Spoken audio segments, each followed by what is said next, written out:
Hello दोस्तों, आपका स्वागत है एग्जाम क्रैक SS1 में। अगर आप रेलवे के किसी भी एग्जाम की तैयारी कर रहे हो तो ये वीडियो आपके लिए बहुत ही महत्वपूर्ण होने वाली है, क्योंकि इस वीडियो में आपको बताता हूँ रीजनिंग के मोस्ट इंपॉर्टेंट क्वेश्चन जो कि रेलवे की परीक्षाओं में बार बार पूछे जाते हैं। जिस तरह क्वेश्चन इस साइड में दिए गए हैं उसी तरह क्वेश्चन आपके एग्जाम में भी आएंगे। ये पार्ट नंबर 22 है। अगर इससे पहले वाला पार्ट आपने नहीं देखे हैं तो हमारे चैनल की प्लेलिस्ट में जाकर जरूर देखें, क्योंकि सारे पार्ट बहुत ही इंपॉर्टेंट है। चलिए शुरू करते हैं आज की क्लास। आज का क्वेश्चन नंबर पहला, ये क्वेश्चन नंबर पहला है। आपसे कह रहा है कि क्वेश्चन मार्क के स्थान पर क्या आएगा, आपको ये बताना है। देखिए, जिस तरह से क्या होता है, मधुमक्खी से हमें शहद प्राप्त होता है, मधुमक्खी से हमें शहद प्राप्त होता है, तो उसी हिसाब से फूल से हमें क्या प्राप्त होगा, फूल से हमें क्या प्राप्त होगा ये आपको बताना है। तो क्या प्राप्त होगा, पंखुड़ियां, फल, खुशबू, पौधा, क्या प्राप्त होगा फूल से। देखिए, जिस हिसाब से हमें मधुमक्खी से हमें शहद प्राप्त होता है, उसी हिसाब से हमें फूल से क्या प्राप्त होगा, फूल से हमें प्राप्त होगी खुशबू, यानी कि ऑप्शन नंबर सी हमारा राइट हो जाएगा। क्वेश्चन नंबर 2, इस क्वेश्चन में आपसे कह रहा है कि क्वेश्चन मार्क के स्थान पर क्या आएगा, आपको यह बताना है। देखिए, यह क्या है, 21 है, और फिर क्या हो गया, 2 हो गया। यानी कि देखिए, इसका संबंध इसके साथ में होगा, इसका संबंध इसके साथ होगा, और जो इसका संबंध होगा यहाँ क्वेश्चन मार्क के स्थान पर होगा, तो क्या होगा। देखिए, यहाँ क्या है, 21 है, और यहाँ 2 बन गया, और यहाँ क्या है, 85 है, और यहाँ 40 है, और फिर यहाँ 30 है, तो यह क्या होगा। तो हम देखेंगे 21 से हम 2 पे कैसे पहुंचेंगे, 21 पे हम 2 पे कैसे पहुंचेंगे। अगर देखिए हम इसमें कर दें, इन 2 और 1 को अलग अलग कर दें, यानी कि 2 और 1 का इंटू कर दें, तो ये बनेगा 2 एकम 2 बन जाएगा इस तरह से। तो ये 2 बना, और इसी हिसाब से हम इसे भी देखें कि इसमें ये फॉलो हो रहा है, यानी कि 8 का और 5 का गुणा कर दें, तो ये होगा 8 पंजे 40, बिल्कुल इससे यह बनना है इनको गुणा करने पर। तो इसी हिसाब से हम इसमें करके देखें, और इसमें करें 3 इंटू 0 करेंगे, तो क्या होगा, ये 0 बनेगा, क्योंकि 0 से हम किसी की गुणा करते हैं तो वो 0 ही बन जाती है। तो देखिए 0, इसका राइट आंसर जो जाएगा वो हो जाएगा ऑप्शन नंबर सी, इसका राइट आंसर हो जाएगा। क्वेश्चन नंबर 3, इस क्वेश्चन में आपसे कह रहा है क्वेश्चन मार्क के स्थान पर क्या आएगा। तो देखिए, अगर आप यहाँ से देखेंगे, यहाँ 7 है, फिर यहाँ 56 हो गया, फिर यहाँ 28 हो गया, इनकी संख्या क्या हुई, देखिए 7 से क्या हुई, संख्या बढ़ी, और फिर क्या हुआ, 56 से संख्या कम हो गई, फिर क्या हो रहा है, 28 संख्या एकदम बढ़ जा रही है, फिर क्या हो रहा है, फिर कम हो जा रही है, यानी कि फिर क्या होगा, बढ़ेगी संख्या, फिर 122, 112 से बड़ी संख्या होगी, और सारे ऑप्शन ही बड़े हैं। तो हम इसे देखें, अगर हम ऐसे करें, इसे देखिए, एक का एक छोड़ के इसके साथ संबंध निकालें इसका, और इसके साथ निकालें संबंध इसका, तो देखिए, और फिर ये यहाँ निकलेगा, इस तरह से संबंध निकालें, इसका इसके साथ में, और फिर इसका यहाँ क्वेश्चन मार्क के साथ निकलेगा। अगर हम देखिए 7 की गुणा करते हैं 8 के साथ में, 7 की गुणा करें 8 के साथ में, तो बनता है 8 सत्ते 56, यानी कि 8 सत्ते 56 बनता है। तो यहाँ पर ये 56 दिया गया है।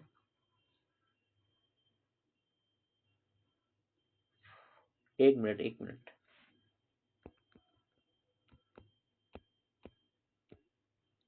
क्योंकि जो हमने संबंध निकाला है, देखिए हम संबंध इस तरह से निकालना है, 7 का 28 साथ में, फिर 28 का 112 के साथ में, और 56 का 224 साथ में, और फिर इस तरह से। तो देखिए, हम 7 का, अगर हम 7 का गुणा कर दें 4 के साथ में, तो बनेगा 7 चौक 28 बना, इस हिसाब से ये 28 बन गया। अब 28 का फिर 4 से गुणा करें हम, 28 का फिर 4 से गुणा करें, 4 अट्ठे 32, 4 अट्ठे 32, और 4 दूनी 8, यानी कि फिर ये बनेगा 112, 112 बना, यानी कि 112 बन गया। अब देखिए, अगर इस हिसाब से यहां से करें, अब इसे हम कैसे करें, यहां से यहां, इसे और 56 में भी हम 4 से गुणा कर दें, तो 6 जग 24, हासिल 2, 4 पंजे 20 और 2 22, यानी कि 224 बना इस तरह से। ये 200 इस तरह से 24 बना। अब 224 में 224 में हम फिर 4 से गुणा कर दें। 4 चौक 16, यानी 4 चौक 16 और 4 दूनी 8 और 1 9 और फिर 4 दूनी 8, ये बनेगा 896। यानी क्वेश्चन मार्क के स्थान पर आएगा, यहाँ पर आएगा आपका क्वेश्चन मार्क के स्थान पर 896। 896 यानी कि ऑप्शन नंबर बी आपका राइट हो जाएगा। इस तरह से आपको करना है। अब देखिए इस क्वेश्चन को करने का एक और तरीका होता है। ये तरीका ये देखिए, हम 7 का गुणा कर दें और 7 का गुणा कर दें, 7 का गुणा करें हम 8 के साथ में, 7 अट्ठे होता है 56, यानी इस तरह से ये 56 बना। अब हम 56 को 2 से भाग दे दें तो ये 28 बनेगा, 28 बना। अब 28 को हम फिर से 8 से गुणा कर दें तो ये 8 बट्टे 64, 8 बट्टे 64 हासिल 6, 8 दूनी 16, 8 दूनी 16 और 6 22, यानी कि इस तरह से ये 224 बना। अब 224 में हम फिर से 2 से डिवाइड कर दें, 224 में फिर से डिवाइड कर दें तो ये बनेगा 112। अब 112 में हम 8 से गुणा कर दें, यानी कि 112 में हम 8 से गुणा कर दें, ठीक, 112 इंटू 8 कर दें, क्योंकि हमने यहाँ भी 8 से गुणा करा था और यहाँ भी 8 से गुणा करा है।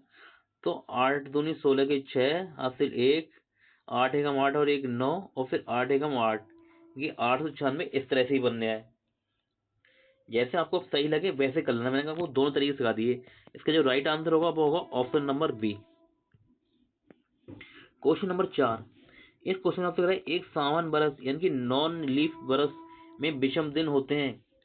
देखिए ये एक सावन बरस होता है, उसमें दिनों उसमें टोटल दिन कितने होते हैं, यानी कुल दिन होते हैं 365।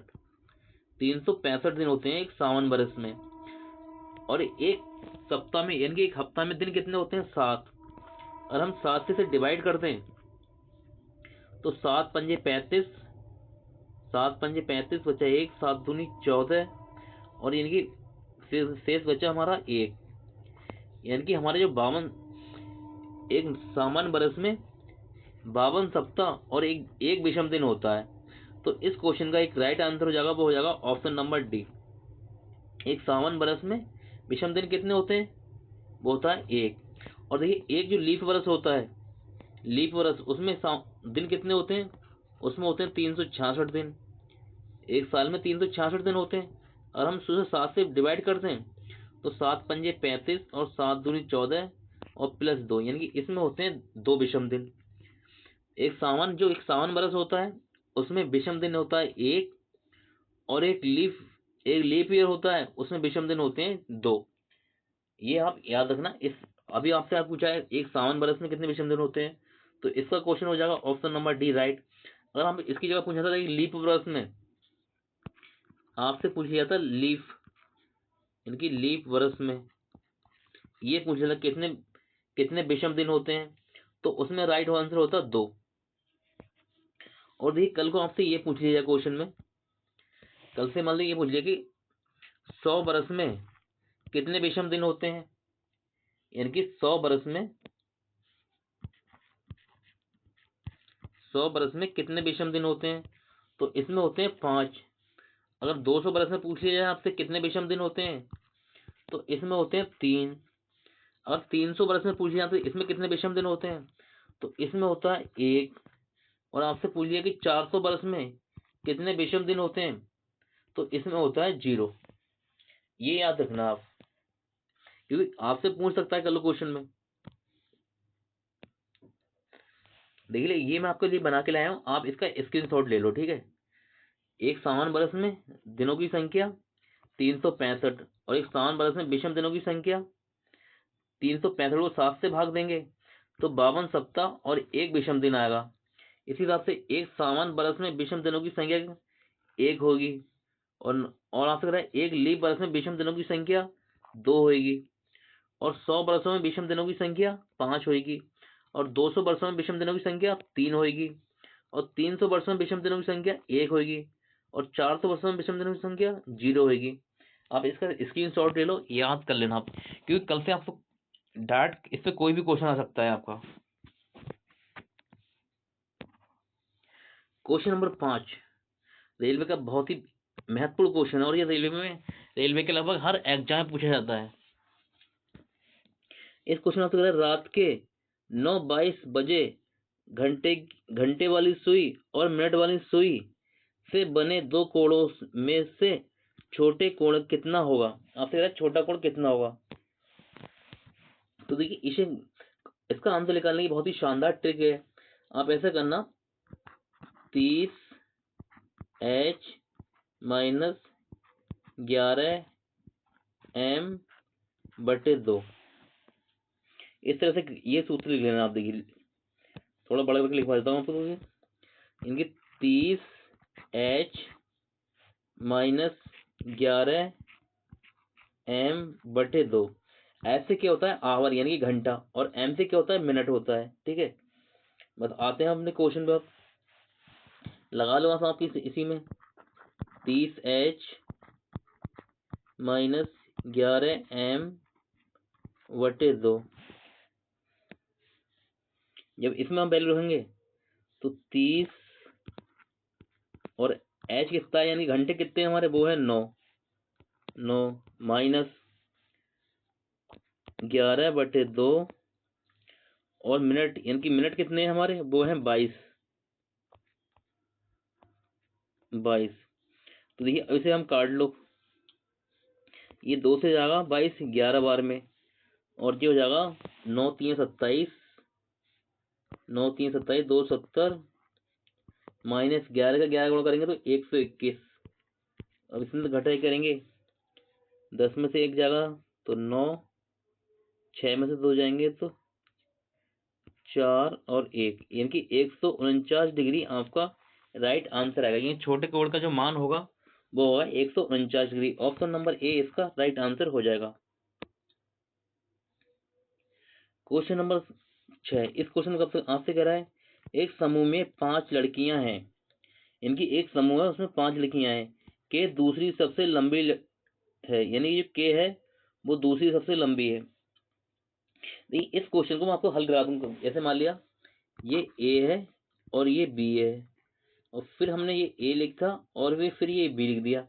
अगर देखिए इस तरह से आपको दिखाई ये वाला चिन्ह दिखाई दे, तो आप देखिए इसका मुंह क्या है, इधर की तरफ खुला हुआ है। तो इसमें आपसे पूछे कौन सा बड़ा है, तो इसमें ए बड़ा होगा। जब मुंह इधर ए की तरफ खुला हुआ है तो इसमें ए बड़ा होगा। अब मुंह अगर इस तरह खुला हुआ है, इस तरफ खुला हुआ है, तो इससे पूछे आपसे इसमें बड़ा कौन सा होगा, तो इसमें ये बी बड़ा होगा। बस इतना याद रखना, आप क्वेश्चन को बहुत ही आसानी से कर लेंगे। तो देखिए आपसे क्वेश्चन में कह रहा है के दूसरी सबसे लंबी है, तो के दूसरे नंबर पर होगी। देखिए के यहाँ पर, यहाँ भी के है और यहाँ भी के है, यानी कि ये बिल्कुल सही कह रहा है कि के दूसरी सबसे लंबी है। लेकिन देखिए इसका जो आंसर निकालना है, इसमें आपसे पूछ रहा है उन ऊंचाइयों के संदर्भ में निम्नलिखित में से कौन सा अनुक्रम संभव नहीं है। यानी कि जो क्वेश्चन कह रहा है, ठीक है, उस हिसाब से आपको ये बताना है कौन सा विकल्प सही आंसर नहीं दे रहा है, आपको यह बताना है। यानी कि 3 विकल्प में से हमारा आंसर निकलेगा, एक में नहीं निकलेगा। तो आपसे कह रहा है के दूसरी सबसे लंबी है, यानी के दूसरे नंबर पे है, बिल्कुल सही है। और फिर आपसे आगे आगे कह रहा है, देखिए एम जो पी है एम से लंबी है, यानी कि पी एम से लंबी है, पी है एम से लंबी है, तो पी ये होगा और एम इस तरह से आएगी। पी एम से लंबी है, तो देखिए पी यहाँ हो गई, पी यहाँ हो गई, और एम यहाँ हो गया। तो इसमें बिल्कुल सही कह रहा है, पी एम से लंबी है, बिल्कुल सही हो रहा है इसमें भी। और देखिए पी यहाँ है और पी एम यहाँ भी है, पी एम से इसमें भी पी एम से लंबी हो रही है, यानी कि इसमें भी लंबी हो रही है और इसमें भी लंबी हो रही है। और देखिए इसमें देखते हैं पी एम से लंबी है, इसमें भी सही हो रहा है, और पी एम से लंबी है, इसमें भी सही हो रहा है। अब आगे हम चेक करते हैं इसे। इनकी अभी तक हमारे चारों ऑप्शन आंसर निकल रहे हैं। फिर आगे कह रहा है आर एम से लंबी है। जो आर है वो एम से लंबी है। अब देखिए आर कहाँ है, आर ये है, एम ये है, यानी कि जो आर है वो एम से लंबी है। तो देखिए यहाँ भी बिल्कुल सही हो रहा है, आर एम से लंबी है। और यहाँ भी देखिए आर ये है और एम ये है, क्योंकि सबके मुंह इस तरह से हैं, इस तरह से मुंह है। तो ये तो देखिए जब भी इस तरह क्वेश्चन आप हम इसे पढ़ेंगे, देखिए आपसे यहाँ क्या कह रहा है, देखिए जो जो है वो है, जो पी है किससे लंबी है, एम से।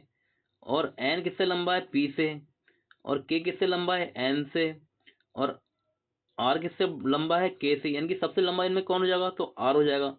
ये तो इस हिसाब से देखिए जो आपसे कह रहा है आर एम से लंबी है, तो आर यहाँ और एम यहाँ, यानी कि ये भी सही है, यहाँ भी सही है। और देखिए आर एम से लंबे, ये भी सही है, क्योंकि सबके मुंह आर की तरफ है। और यहाँ भी कह रहा है देखिए आर एम से लंबे, यहाँ बिल्कुल सही बैठ रहा है। यानी कि अभी तक हमारा जो आंसर बैठ रहा है बिल्कुल सही बैठ रहा है। आर एम से, यानी कि जो आर है वो एम से लंबी है, ये भी सही बैठ गया। अब आगे आपसे कह रहा है देखिए एन पी से लंबी है। जो एन है, एन पी से लंबी है। एन क्या है, वो पी से लंबी है।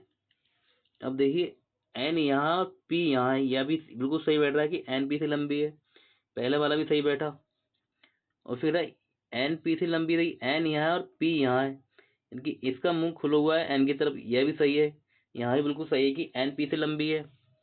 और देखिए यहाँ देखिए आप, एन यहाँ है और पी यहाँ है, एन पी से, लेकिन क्वेश्चन कह रहा है एन पी से लंबी है, एन पी से लंबी है। लेकिन यहाँ जो आपसे यहाँ कह रहा है, देखिए यहाँ पर कह रहा है कि पी एन से लंबी है, पी एन से लंबी है। लेकिन आपके क्वेश्चन में कह रहा है कि एन जो है पी से लंबी है, एन पी से लंबी है। इनकी एन जो है पी से लंबी है। और यहाँ क्या हो रहा है, एन पी से, पी एन से लंबी है। यानी कि कौन सा गलत हो रहा है इसमें, संभव नहीं है कि ऑप्शन नंबर सी हमारा संभव नहीं है, यानी कि यही हमारा गलत होगा। यानी कि जो क्वेश्चन का जो राइट आंसर होगा वो होगा ऑप्शन नंबर सी, हमारा राइट हो जाएगा। और देखिए यहाँ देखिए एन पी से लंबी है, यहाँ कह रहा है एन ये है और पी यहाँ है, तो यहाँ भी देखिए बिल्कुल सही हो रहा है कि एन पी से लंबी है। इस क्वेश्चन का जो राइट आंसर है वो है option number C. Question number 7 railway का पसंदीदा क्वेश्चन है, और रेलवे के हर एग्जाम में ये क्वेश्चन आपके आगे आएगा। इसमें कह रहे हैं एक्स बाई का भाई है। इनकी जो एक्स है बाई का भाई है, एक्स एक्स ये हो गया और बाई ये हो गया। इनकी जो एक्स है, एक्स बाई का भाई है, नहीं ये क्या होगा, भाई होगा, एक्स बाई का भाई हो गया। आ कह रहा है जो बी है, बी बाई की माँ है। इनकी जो बी है ये बाई क्या है, माँ है। अब आगे कह रहा है एम, जो एम है वो बी के पति की बहन है। इनकी जो एम है वो बी के पति की बहन है। अब बी ये है और मान लिया बी का पति यहाँ होगा, बी का पति ये होगा, ये बी का पति होगा। और पति की बहन, पति की बहन कौन है, एम। जो एम है वो बी के पति की बहन है, तो एम ये होगा, इनकी एम ये होगा। ये कौन है, बी के पति की बहन हो गई एम, ये हो गई बहन। अब आगे कह रहा, आपसे कह रहा है तो एम की बेटी बाई की, मतलब तो जो एम की बेटी है वो बाई की कौन लगेगी, है एम बी के पति की बहन है। तो आपसे कह रहा है जो एम की बेटी, इनकी एम की बेटी कोई होगी वो यहाँ आएगी, एम की जो बेटी होगी वो यहाँ आएगी।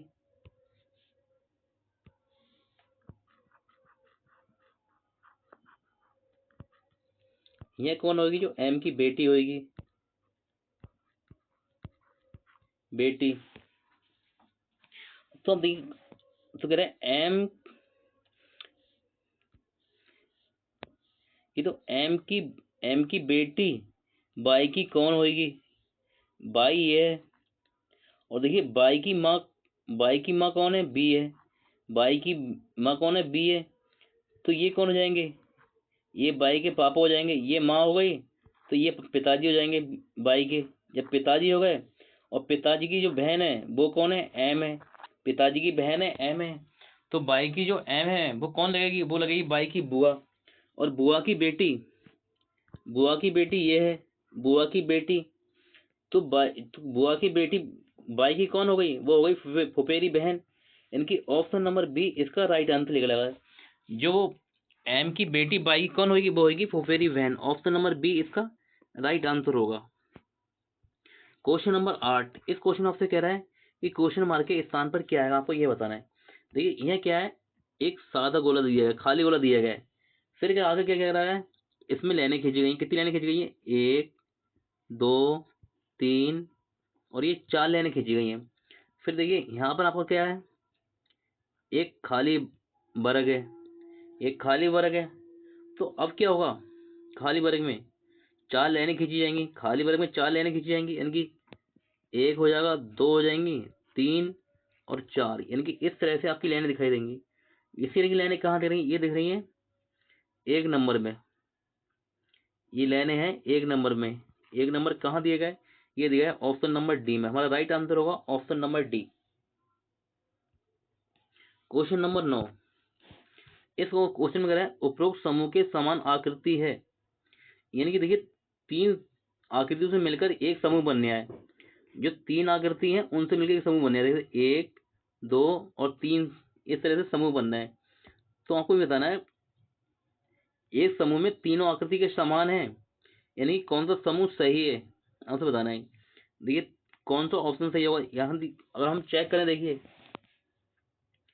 पहले वाले में 1 2 और 5 को चेक करें, 1 2 5 को, तो 1 2 और 5, इनमें कोई अंतर दिख रहा है आपको। देखिए अगर अंतर देखेंगे आप, तो देखिए 1 नंबर में क्या है, 2 लाइनें हैं। 1 नंबर में आपकी 1 नंबर में आपकी 2 लाइनें हो रही हैं। और फिर देखिए 2 नंबर में भी आपकी ये 2 लाइनें हो रही हैं, इस तरह से 2 लाइनें हो रही हैं। और देखिए 5 नंबर में देखेंगे तो इसमें 3 लाइनें हो रही हैं, 1 2 3, यानी कि पहले वाला हमारा जो आंसर होगा वो पहले वाला नहीं होगा, ये कट जाएगा। फिर देखिए 1 2 3 में देखें, बी ऑप्शन में देखें, देखो देखिए एक में भी 2 लाइनें हैं, इसमें भी 2 लाइनें हैं। और 2 नंबर में आपकी 2 लाइनें हैं। और 3 देखिए इसमें ये 3 से बनने आए, 1 और 2, इसमें भी 2 लाइनें, यानी कि पहले वाला बी वाला जो हमारा पहला सही हो रहा है। और फिर आगे चेक करें, देखिए 5 5 6 4, यानी कि 5 और 6 और 4, यानी कि 5 6 4, इन्हें चेक करें तो देखिए इसमें क्या लाइन हो रही है, 1 2 और 3 हुई इसमें, 1 2 3 इसमें हो गई, 1 2 और 3 लाइनें इसमें हो गई, यानी कि ये भी सही हो गया आपका। 5 6 वाला भी सही है और ये भी सही है।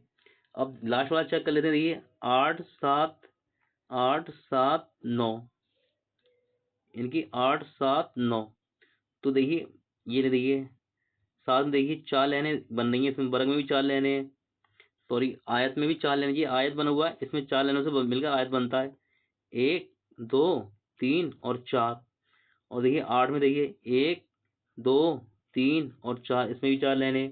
और त्रिभुज में देखिए आपको 1 2 और 3 और 1 4, यानी कि ये थी हमारा जो राइट आंसर होगा वो होगा ऑप्शन नंबर बी, इसका राइट हो जाएगा। क्वेश्चन नंबर 10, इस क्वेश्चन में आपसे कह रहा है दी गई आकृति में कितनी रेखाएं हैं, आपको गिनना है कि इसमें कितनी रेखाएं हैं। तो देखिए जब भी इस तरह क्वेश्चन आए तो आप कोई भी एक तरफ से गिन लो, कि आपकी एक भी लाइन नहीं छोड़े, चाहे ऊपर से गिन लो, चाहे नीचे से गिन लो, चाहे दाएं से गिन लो, चाहे बाएं से गिन लो, जैसा आपको अच्छा लगे वैसे गिन लो। तो हम अगर इससे नीचे से गिने लाइनें, देखिए इसमें कितनी लाइनें हैं, आपसे लाइनें पूछ रहा है, यानी कि रेखाएं पूछ रहा है कितनी होंगी आपसे। तो देखिए 1 2 3 और ये 4 4 हो गई, और ये 5, और ये 6, 7, 8, और ये 9 रेखाएं हो गई, 9। और देखिए आप 10, 11, 12, 13, 13, और एक 14, 15, 16, और एक ये 17 रेखाएं बन रही हैं। ये ऑप्शन नंबर डी आपका राइट होगा। अब देखिए कुछ लोग कहेंगे ये वाली यहाँ से यहाँ मिल रही है, जैसे ये वाली यहाँ से यहाँ मिल रही है, ये एक ही है। कुछ लोग ये कहेंगे कि ये कहेंगे वो यहाँ से ये मिल रही है, ये एक ही रेखा है। लेकिन आपको बता दूं ये रेखा सीधी नहीं है, ये यहाँ तक ही सीधी है। यहाँ से देखिए ये यहाँ आई है, यानी कि यहाँ से ये टेढ़ी हो रही है, यहाँ से ये टेढ़ी हो रही है, बिल्कुल सीधी नहीं है। जो हमारी बिल्कुल सीधी रेखाएं हैं वो कितनी है, 17, यानी कि ऑप्शन नंबर डी इसका राइट आंसर होगा।